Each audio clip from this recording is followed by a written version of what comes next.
I'll slow the walk down. Wow, well, I know you all so well. I mean, it's okay. Well, forgive you to arrange that. I would have accepted it. Thanks for all coming out. My goodness. Are we okay if everybody at their cameras all set? Okay. So good morning. It is a pleasure to be here with all of you this morning. You are all aware that there was a huge shortfall in the Workplace Safety and Insurance Board's insurance fund, so WSIB. Over the past few years, there wasn't enough to pay future benefits to workers that were already in the system. That shortfall, or unfunded liability, was as high as $14.2 billion in 2011. And earlier today, the WSIB announced that the unfunded liability has been eliminated almost a decade ahead of schedule. You can do applause if you want. This means that the board now has enough money set aside to pay for its future obligations to injured workers, and that as a result, the average premium rates for employers are being slashed by almost 30% starting on January 1st, 2019. This is exciting news for employers because they can now use these savings to invest into their businesses and grow our economy, create new jobs, and make Ontario even more competitive, resulting in a $1.45 billion injection into the Ontario economy. With such a rate reduction, employers will be able to keep more of the money that they've earned to invest right back into their operations to help grow their businesses and create jobs for Ontarians, resulting in a multi-billion dollar injection into the Ontario economy. It also means that workers can now have the confidence that if they are hurt on the job or develop illnesses related to their work, they will receive the benefits to which they are entitled. This is part of our government's plan to deliver greater economic opportunity for everyone, ensuring that everyone can participate in this growing economy. We're creating a climate in which businesses thrive, create good jobs, and stimulate our economy, whether it's the mom-and-pop shops down the road or the factory that's the lifeblood of a community, and reducing the burden on Ontario's businesses. We've always been clear that an unfunded liability is unacceptable and must be eliminated. We have been clear that we must have a fiscally responsible approach because what's at stake is being able to ensure fair costs for employers and worker benefits in the future. We're talking about our neighbours, co-workers and families and the protections that they have in case the unthinkable happens. And we're talking about fairness for employers who have to pay the costs to compensate their injured workers and create jobs to keep Ontario working. Our government will continue to manage a workers' safety and insurance system that supports business growth while giving our workers peace of mind. By working together, we can also help make our workplaces safer and healthier so that incidences don't happen in the first place. You can count on our government to respect workers across all trades and professions by making sure everyone gets a fair opportunity to build their careers here in Ontario and compete for opportunities. Our government will also respect job creators and business in Ontario. They know far better than any government what is needed to get our province growing so that we can once again be the engine of Canada's economy. We will continue working with the WSIB to serve workers well, whether it's return to work and recovery outcomes or customer service. We have a commitment to people of Ontario to work with the board to ensure a modern, financially sustainable and accountable workplace safety and insurance system now and for generations to come. Our government is working harder, smarter and more efficiently to make life better for the people of Ontario. So today's announcement is just one part of our plan to lower taxes, reduce the regulatory burden, protect and grow jobs, and to send a message that Ontario is open for business. Thank you, and I'll take any questions that you might have. Questions at the mic, please. And the mic is, oh, there we are. Minister, I noted on Monday the government was very hard, like the Ford government was very hard on the previous Liberal government for the for the deficit and whatnot, but this is something that was largely accomplished under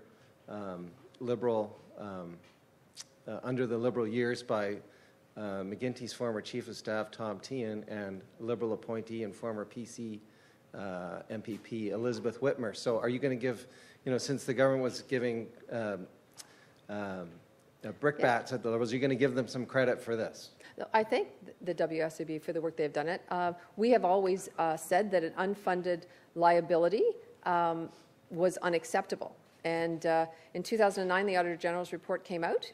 Something had to be done. We are certainly been on record as saying that an unfunded liability with WSIB wasn't accessible and needed to be tackled. So I do thank the WSIB for the work that they have done and eliminating the deficit 10 years ahead of schedule.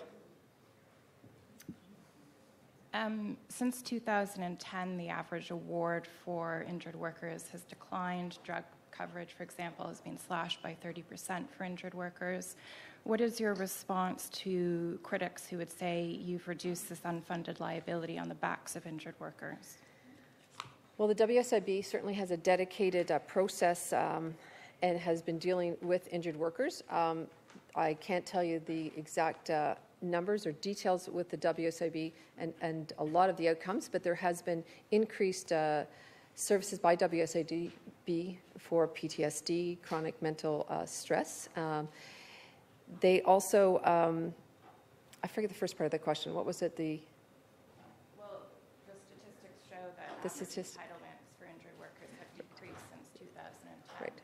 Okay, I thought you asked something else on that. But I think the good news here is the unfunded liability is now gone. So that gives workers better security that they can get the services right now and benefits. To file a claim? There's a process in place that WSIB has that we certainly can work with the WSIB on a process, but the process in place has been getting returned to work. I know numbers are up, but the unfunded liability part that it is paid off now gives security for workers that if the unfortunate happens and they are injured or have workplace injuries. Hi, good morning, Minister. Many labour groups have already started counting down to the 1st of January when minimum wage was supposed to go up to $15 an hour. Can you tell us on January 1st, 2019, what will a minimum wage employee in Ontario earn? So the minimum wage is going to be paused at $14 an hour, what we said in the campaign. So the increase of 20% this year was a lot for businesses to absorb. So we're putting a pause on the minimum wage at $14 an hour. But what we're doing is that businesses have the chance to catch up, but we're also helping the low-income people in Ontario with tax breaks. We're making life more affordable with decrease in hydro and gas prices, and by businesses helping them not only with today's announcement, but cutting red tape and regulation and decreasing taxes that will stimulate our economy. Our goal is to have good-paying jobs in the province of Ontario.